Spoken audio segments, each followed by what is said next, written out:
is.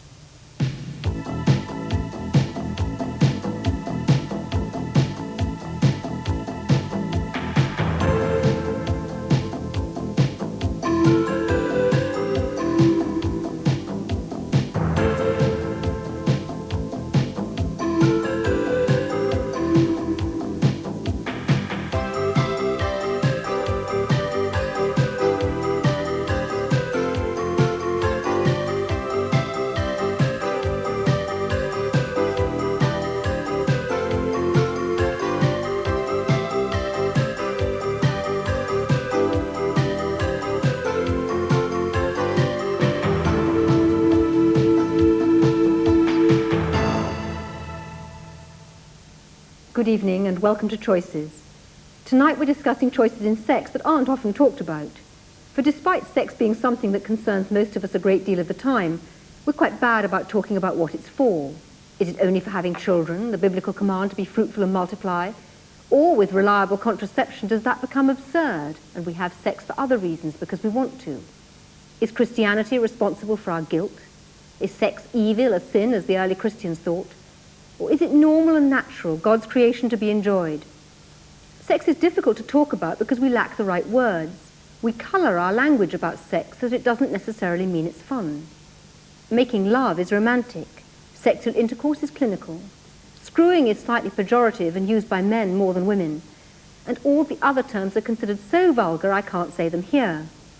It's strange we can't find the right words for something so important. As your guardian, and as a much more experienced woman, I feel it is my duty to warn you about the potential dangers of tonight. I refer, of course, to M-E-N. They're different to us, Jennifer. They have different values, different customs, and, well, let's face it, different parts of the body. Well, men? You're talking about men? Yes, That's yes. what you mean, men. I'm referring, Jennifer, to the dangly bits like this. If you see anything like this tonight, don't touch it. You still know about sex, Meredith? I'm going to draw you something, Jennifer. And if you see anything that even vaguely resembles this tonight,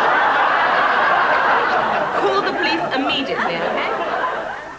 With jokes like that, sex is clearly no longer a taboo subject. The 60s, when anything could be said and almost anything done, clearly changed that. Yet we didn't really sort it all out then, and now in the 80s we're still confused as to what sex is for.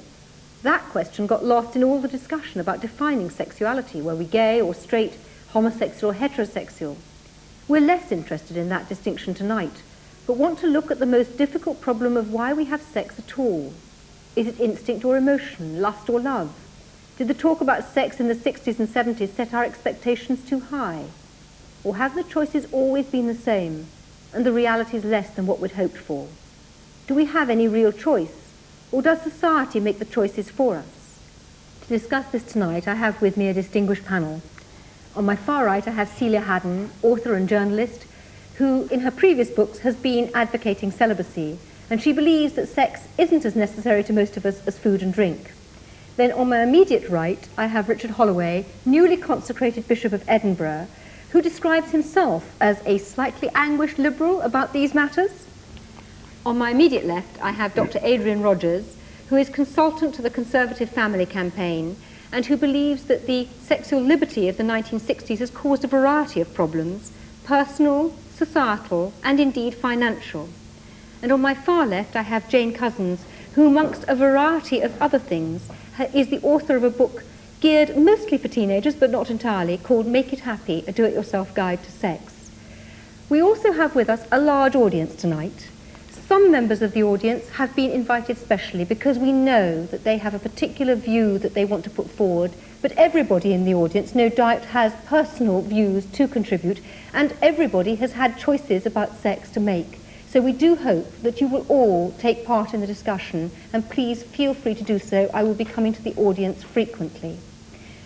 Jane, can we start off by talking perhaps about when people should start having sex? Because in the film we just saw, that tiny bit of film, it was an issue about, beware, be careful. Do you have any strong views about when people should start having sex, how they should decide when to begin? I do have strong views. feel very strongly that it's important for each individual to decide for themselves. No one in our society should set themselves up as someone who dictates to another person when they should do it, how they should do it, with whom they should do it. I do think, however, that when young people are thinking about sex, becoming aware of themselves as sexual beings, that they are immature, they are often very confused, perhaps don't know what sex is for. Is it instinct, emotion, lust, love? Maybe it's a combination of all these things, but maybe they don't know.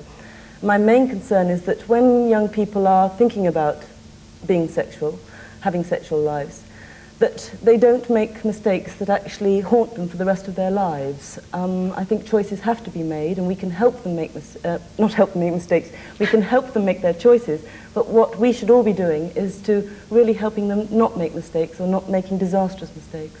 Richard Holloway, would you agree with that? I mean, what do you feel about that? Well, not totally. I mean, I think that sex is a big, complicated bit of machinery, a bit like a jumbo jet or a heavy goods vehicle, and I think that you should only be able to drive it when you can cope with all the consequences that getting behind the wheel promotes, and I think that that requires a lot of physical, emotional, psychic maturity. So I don't think you can actually put a baseline age on it, because people vary enormously in their maturity, but I think you've got to be able to cope with what happens when you have sex with someone, and a lot of things happen, and not just bulges in the tummy.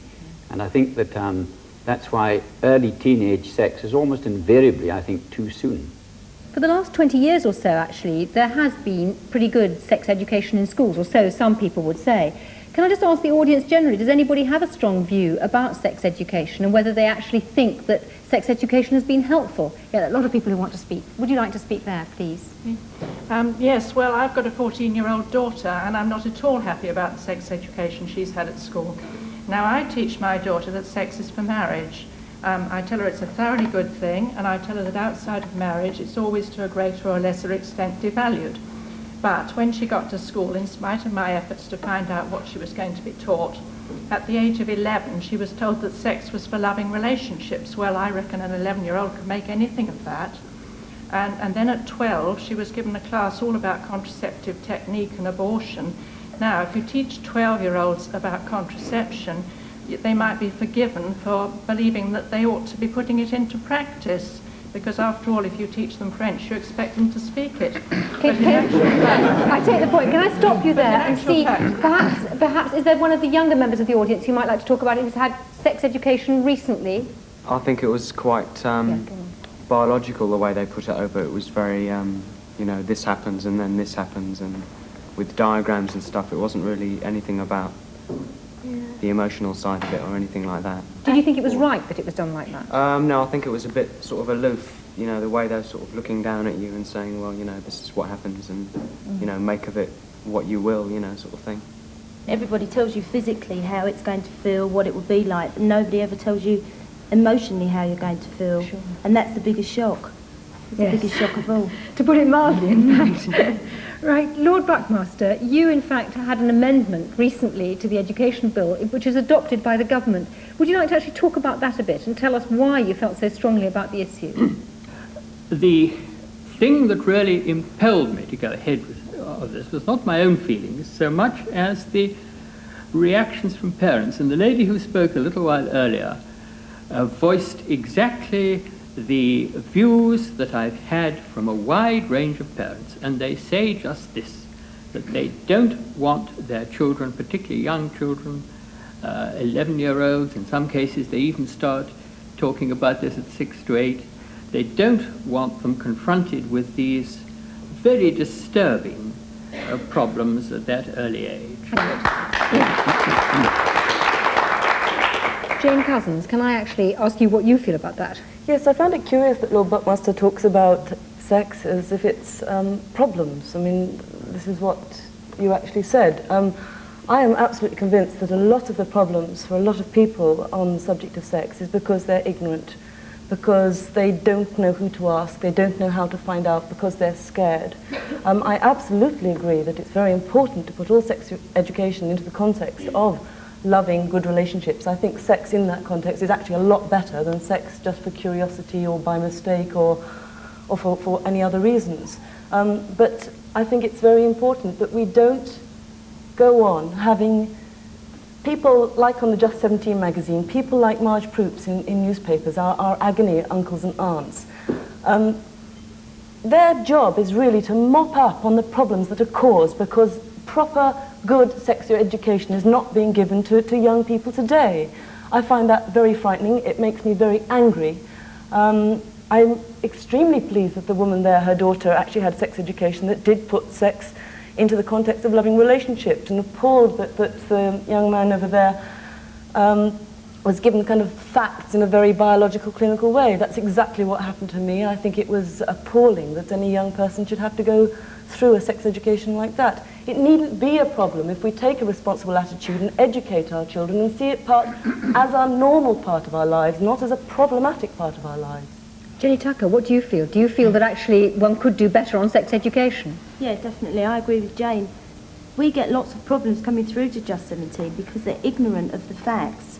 And because they're ignorant, it gets blown out of proportion. That's when it becomes a problem. You know, it's something that you shouldn't have to worry about. It should be quite natural. But because there's this big stigma attached to it, it becomes like the major issue in their life. And when you're 15, 16, 17, you know, that's the biggest thing in your life. You think about it constantly, and if it's hidden and feared, it just gets blown out of proportion. Adrian Rogers, what do you feel about this? Well, I'm sorry, but sex is a problem for everybody, and you can't trivialise it. The fact remains, if it is in the wrong context, you can end up pregnant, you can end up with venereal disease, cervical cancer, herpes, AIDS, you can be very unhappy, your marriage can be ruined. When it's right, it can be the best thing that happens to two people. And I'm sure we're all agreed that it is best when the couple is in love, when it's part of a long-term, single, permanent relationship between them, when they are married, when they want children, when they can afford children. Now, somewhere between those two, every individual has to make their choice. Whether you like it or not, sex is fraught with problems, and if you don't educate people properly, they get the wrong set of ideas, and they are the victims of the permissive society. I mean, I think we're saying, you know, with young people, that we're really saying, yes, they're going to begin sex reasonably early. But in fact, there is a school of thought, not a tremendously widely held one, that suggests that sex may not always be necessary. And we have with us in the audience tonight Dominic Walker, who's an Anglican priest, who is a declared celibate. Dominic, would you like to actually talk about it? Yes, I mean, I didn't choose celibacy in the way that I woke up one morning and suddenly decided to be celibate. I simply joined a religious order, and it became part of a package deal that I was required to be poor, celibate and obedient, and actually found obedience much harder than celibacy.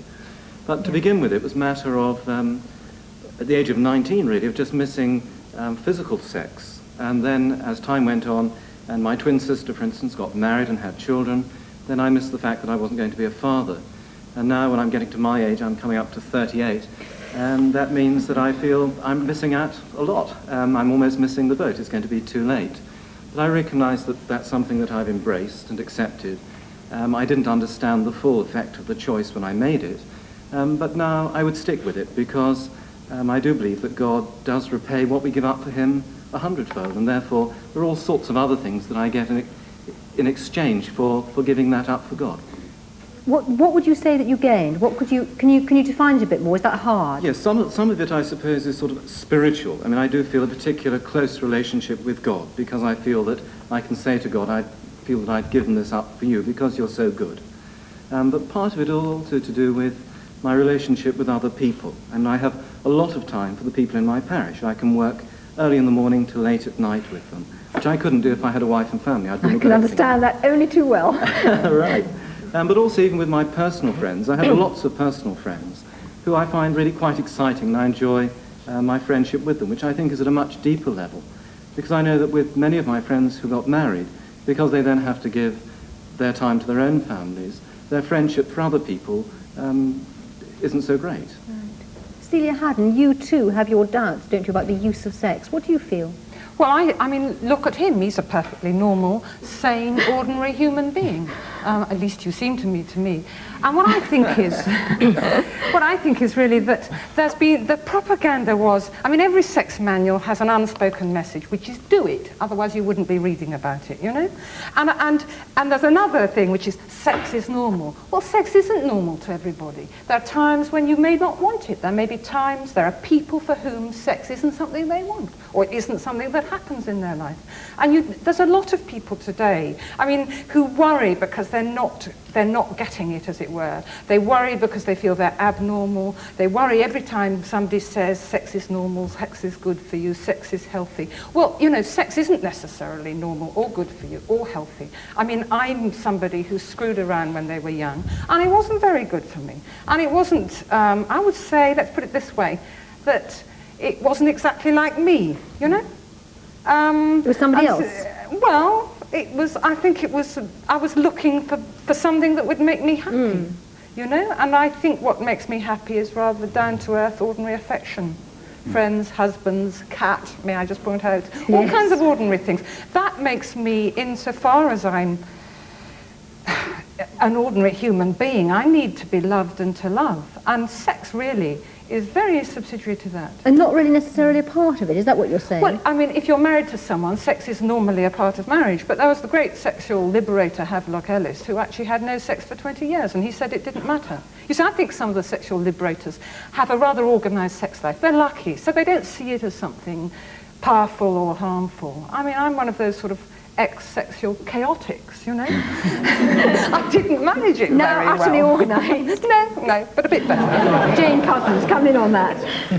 I'm just thinking what Celia was saying. I mean, as far as I'm concerned, I think celibacy wouldn't turn me on. But it's obviously everyone's right to have a sex life or not to have a sex life. It is often difficult to say no. I think it's very important that people actually find it within themselves, the reasons to say no, and don't sort of look to outside reasons because so-and-so wouldn't want me to. I mean, I think it's so much better if you can say, no, I don't want to do it, either ever with you or tonight or whatever. Can I ask the audience next? I mean, what do you feel? Do you feel that sex is necessary? At the back. It's fun, it's enjoyment, it's the one thing we all have, and it's given free. It's the one asset God has given us, and to deny that gift, I think, is being blasphemous, really. It is something we can all enjoy. It's great fun. People have hang-ups about sex, and that is the problem. You talk about it, but you are frightened of emotions. And that is the hang-up of the Anglo-Saxon. Sex is beautiful. Anybody else? It's absolutely right. I'd like to take issue. I wanted to avoid that with Dr. Rogers. Sex is no problem. It's our reaction to it. It's our lust. It's our love. It's our guilt that gives us the problem. That's what we need to be taught in school, how we cope with the feeling that sex arouses. Adrian Rogers, do you want to come back? I'm not anti-sex. I mean, obviously, it is essential. It is vital to the survival of the human race, and it has to be said.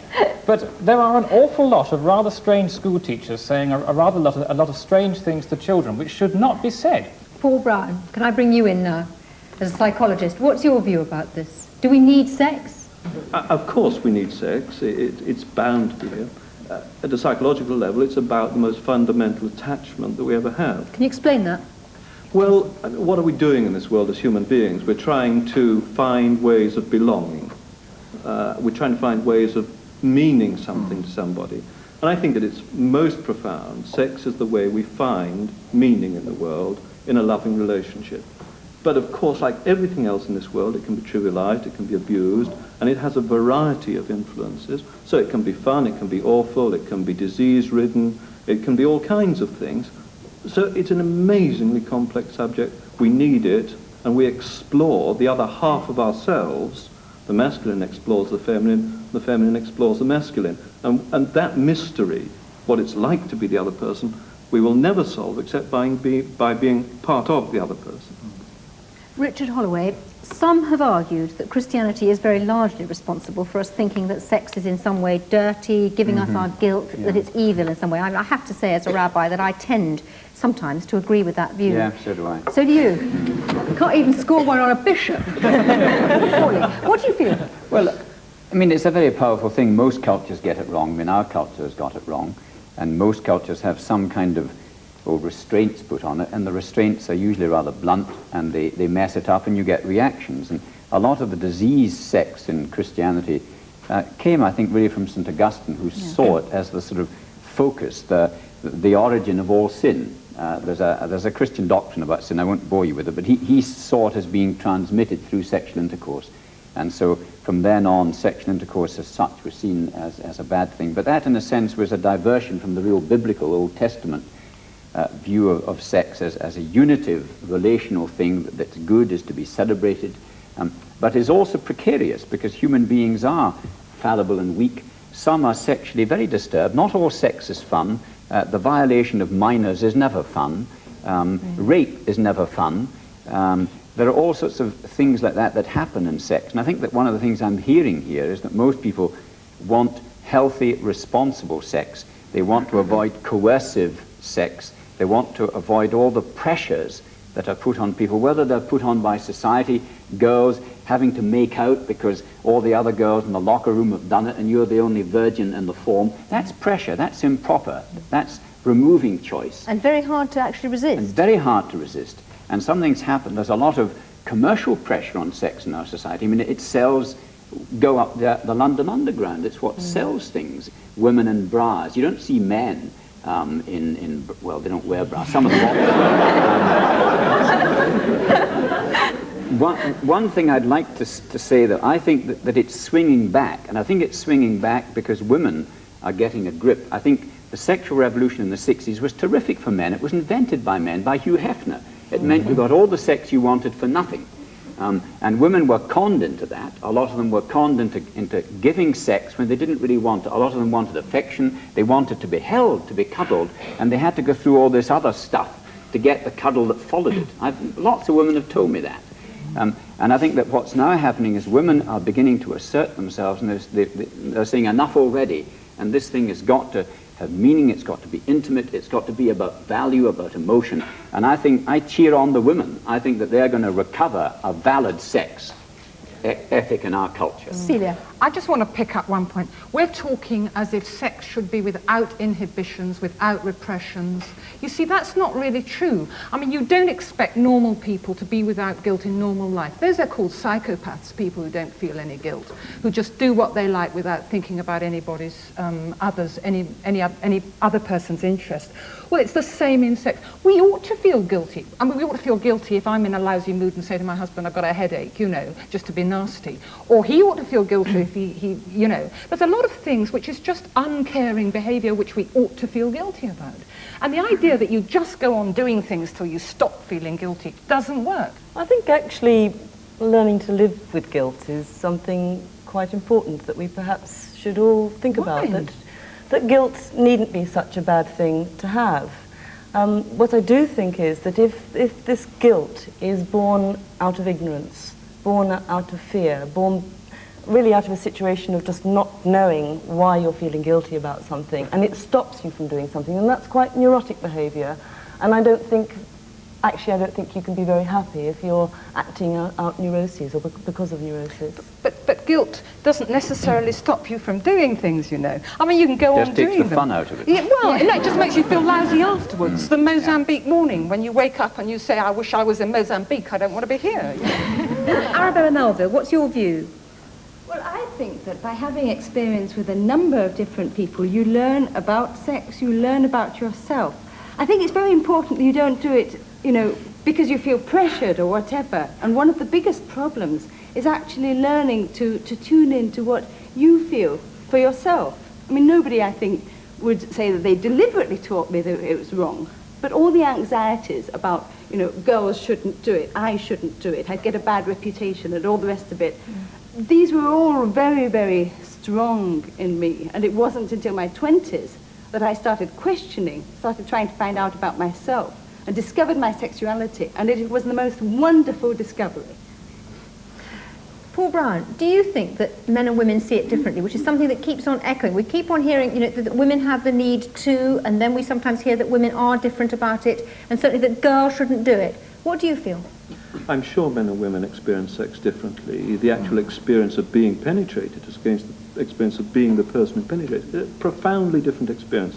What seems to be happening in our society, and I think Jane Cousins was beginning to talk about it, is that the women are beginning to convey beyond the experience into the loving. And I think somebody was saying that the women are going to lead us back into an awareness of loving in relationships because they have become freed of the problem of childbearing through contraception and have gone through the revolution of the last 20 years and are coming out on the other side with feelings intact, saying it's more than just the physical act. Now, I think for the man, the physical act is often so explosive or so demanding or so important that he actually never gets through to the loving and confuses sex with loving. That's not true for all men, but it happens a great deal. So I do think the experience is very important. I think what I see happening at the moment, very hopefully, is that men are beginning to learn from women about what sex in loving is about. Cynthia, in your past experience as a brothel keeper, would you say that was right, that there was a different thing? I agree with this gentleman in front. I think women need loving, not screwing. And I don't think you can go against nature. You've only got to look at the animals. But I think men need loving as well. Yes, but they will get it No. if they don't turn No. their backs after they've got it. You understand what I mean? They have it and then they just turn their backs on the woman. They don't want to be cuddled and the woman wants to be cuddled. And the men just don't want to cuddle them anymore. If I could come back just very briefly to the point that was being made over here about how does one get experience. The idea that in part good sexual function is a skill that needs to be learned and needs to be discovered is a very important modern understanding. And how one gets that, we haven't solved in our society in a responsible way yet, but the fact that it is a skill, I'm sure is right. Right. Where does the men learn their skills if it isn't in a brothel?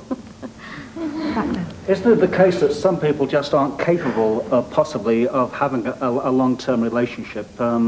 And I don't really see why they should be condemned for that reason. I mean, perhaps they can only have a relationship that goes on for 2 days, but I don't see why that shouldn't be as deep a relationship as perhaps a relationship that goes on for perhaps 20 years. You know, people who can't have long-term relationships have the same desire for sex and the same entitlement to sex. And as long as no one else is hurt in their relationship, I can't see what harm is done. Right. What do you feel about that? I just think that as a Christian, that your relationships with another person should be informed by your faith. And I would feel that as a Christian, I shouldn't be using people to have personal gratification. And I think from my experience of life that many good things come from denying yourself some of the things that you would want. And many of the greatest achievements in life have been brought about because people have had the discipline to control their desires and their drives for a higher good. And I think that one of the problems with society is that Christian faith no longer informs sexual behavior. Richard Holloway, do you agree with that? To some Do you think extent. denying would actually help? Well, I think that there's always a place for denial. I think, I mean, if I had a sudden impulse to rape a woman, going up the London Underground at 1 o'clock in the morning, I'd certainly hope I would deny myself that particular gratification. We'd all be very worried about the news story if you didn't. The Sun would have my story. Absolutely. But I think that there are legitimate things you can deny yourself for a season to prove that you can do it. What I'm a bit worried about is a kind of denial syndrome that looks on sex as somehow uniquely to be denied. And there's been a lot of that in Christianity. I'm not saying that denial is a bad thing.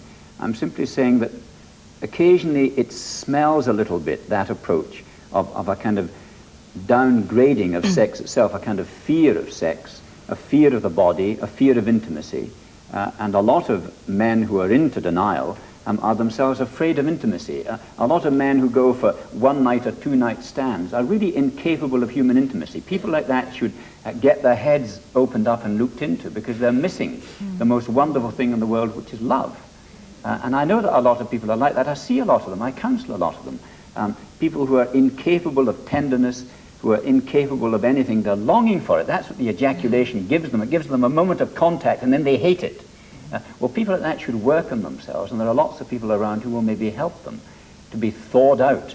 And I think that a lot of people are deep frozen sexually because there's been this kind of cloud hanging over Western civilization And I think that the 60s reaction was a reaction against that. It was equally unhealthy. What I'm hoping we're seeing is a swing back to a more sane, healthy evaluation of sex. And I think women are going to lead the way, because they're not standing for the kind of victim theory of sex any longer.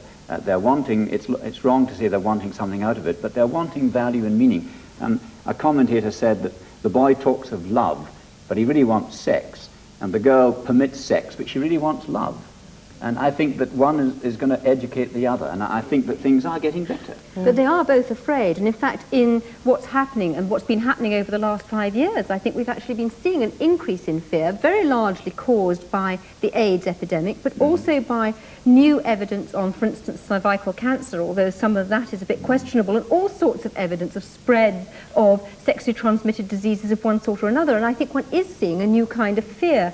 Carl Miller, you're actually about to go to Oxford to act as an AIDS advisor. What do you actually feel about that? I mean, how do you feel about the job that you're going to take on? Well, I think we've got two issues connected with AIDS. There's first of all the fact that AIDS itself is a very frightening and dangerous disease, which people need to be informed about. But I think we've also got the fact that AIDS, like a lot of things connected with sex, tends to be something that people feel frightened of just because of that. And a lot of the scare stories we've seen in the press, a lot of the ways in which people have been made to feel very worried about AIDS, are not to do with the disease itself, but to do with its perception as, say, a gay plague.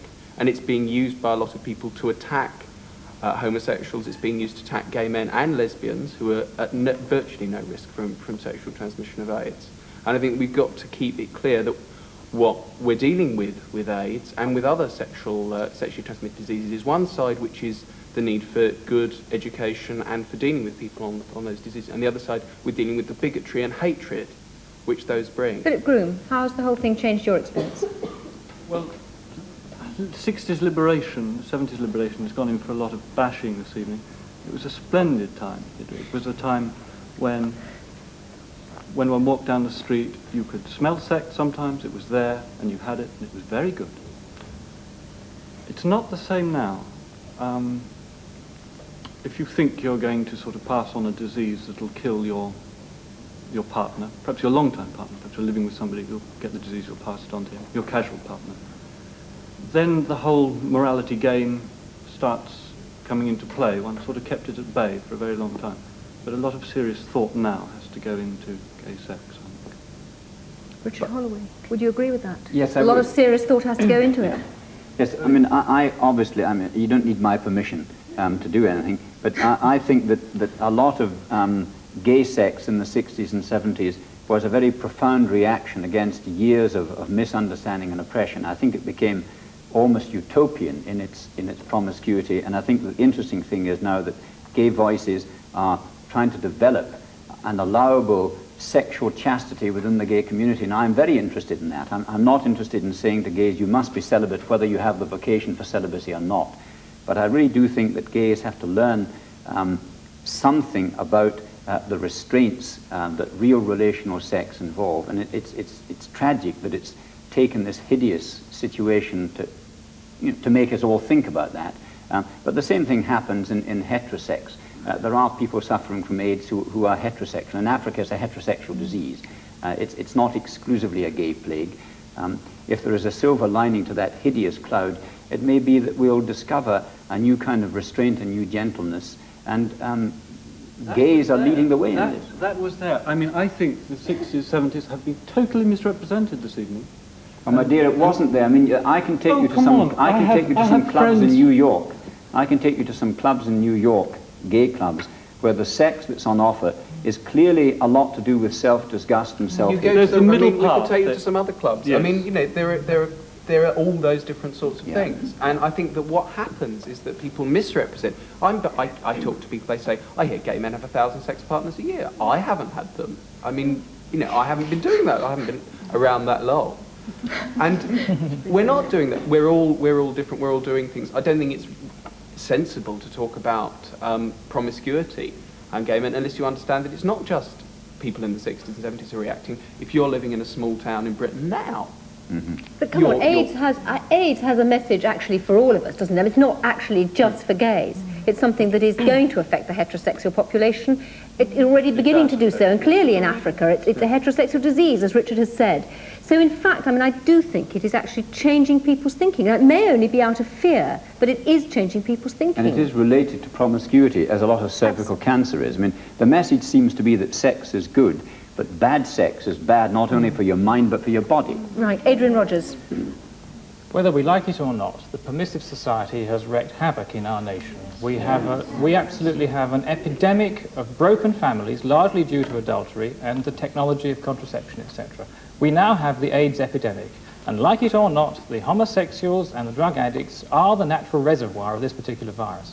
When we come to rewrite the history of the AIDS epidemic in Western society, you be quiet please and listen to me. When we come to rewrite the history of the AIDS epidemic in Western civilization, maybe we won't have gone far enough. We won't have said, I'm afraid we must recriminalise homosexuality. I'm afraid we must contain and isolate. Now maybe that will be the case. For the moment, we're going to give you a permissive run. I just hope not too many people are killed. I mean, Adrian's already shown that Reverend Holloway has already said that AIDS is a heterosexual disease in Africa. You don't know your facts and you don't know what you're talking about. It's a pity, because it's people like you who are making gays feel guilty. It's people like you who are ruining people's lives. You're creating havoc with people's lives, and I'm ashamed that you're sitting there and saying that. I hope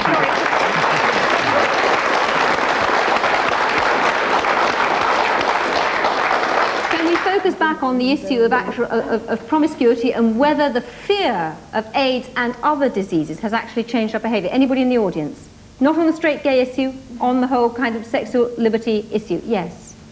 Sorry. Yes, you. I think the fear is making people's sex worse. It's the taking away people's confidence in sex. That they haven't had necessarily good education. And things like AIDS and things are just increasing the fear of their sex. Yeah. And why can't people try to understand themselves, try to get a good education of themselves? Celia Haddon, what do you feel about actually educating people better and trying to deal with these fears? Well, first of all, I don't think we ought to have sex education called sex education. I think it ought to be called love education, which ought to include some bits about sex in it, you know? And let's make good out of evil. I mean, I don't believe AIDS is retribution in any form whatsoever. I think it's just one of those rotten things that happen all through human life and all through human history. And every man's death diminishes every one of us, you know? It's us, it's our problem. It's not their problem, it's our problem. So let's make good out of evil, and let's use this as an opportunity to expand our loving, affectionate, ordinary relationships. I mean, you can find love outside sex. It doesn't all got to be found in sex. There's friendship, there's pets. I know that's a very minor point, but there's important to a lot of people. Relatives, absolutely. Let's love one another, for heaven's sake, and stop obsessing about sex. Jane? I do support what Celia says. I mean, what we seem to be, kind of conclusions we seem to be coming here, is that there are a lot of choices.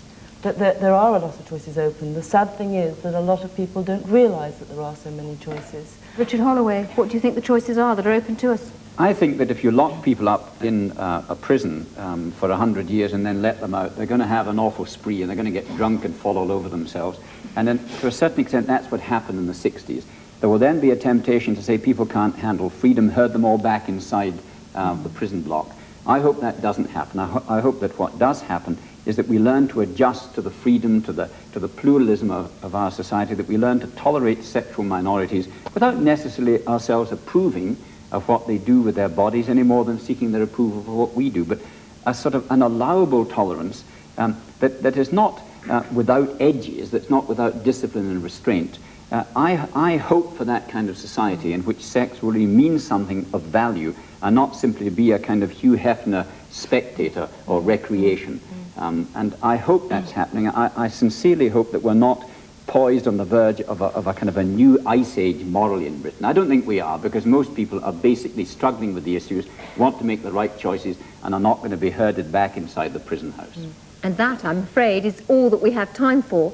It remains only for me to thank the audience. You've been a terrific audience tonight, and to thank my panel, and to say that next week we're going to talk about choices about work in this rather curious progression through people's lives. We're having 9 programmes rather than 7 stages of man. The 3rd stage is choices we make about work. Thank you to the audience and to the panel and to everybody. Good night.